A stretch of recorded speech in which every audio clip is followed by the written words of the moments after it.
നമ്മളിന്ന് നോക്കാൻ പോകുന്നത് ഒരു തെർമോസ്റ്റേറ്റ് വാൾവിനെ കുറിച്ചാണ്. അപ്പോൾ ഇതൊരു സാൻഡ്രോ സിംഗ് പണിക്ക് വന്നിട്ടുണ്ട്. അതെന്താണെന്ന് വെച്ചാൽ കിലോമീറ്റർ ഒരു 40-50 കിലോമീറ്ററിന് മുകളിൽ ഓടുമ്പോൾ ഓവർ ഹീറ്റ് കാണിക്കുന്നതും AC കൂളിംഗ് കട്ടായിട്ട് ഹീറ്റ് കാറ്റ് വരുന്നതാണ് കംപ്ലൈൻ്റ് ആയിട്ട് വന്നത്. അപ്പോൾ നമ്മൾ നോക്കിയപ്പോൾ റേഡിയേറ്റർ ബ്ലോക്കില്ല, ഫാനില്ല, ഓടുന്നുണ്ട്.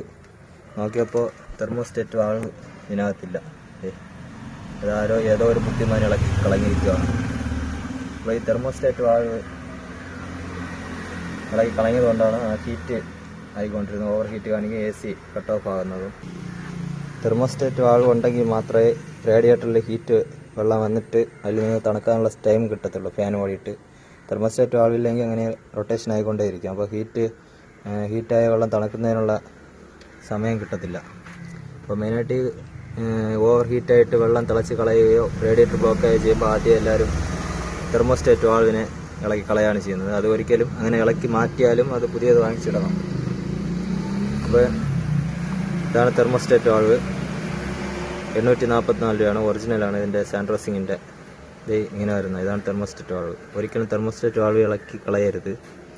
അപ്പം പുതിയത് എന്തെങ്കിലും കംപ്ലൈൻ്റ് ആയി മാറിയാലും അത് പുതിയത് വാങ്ങിച്ച് സെറ്റ് ചെയ്യണം. എങ്കിലേ ഈ റേഡിയേറ്ററിൽ വെള്ളം നിന്നിട്ട് തണുക്കാനുള്ള സമയം കിട്ടത്തുള്ളൂ.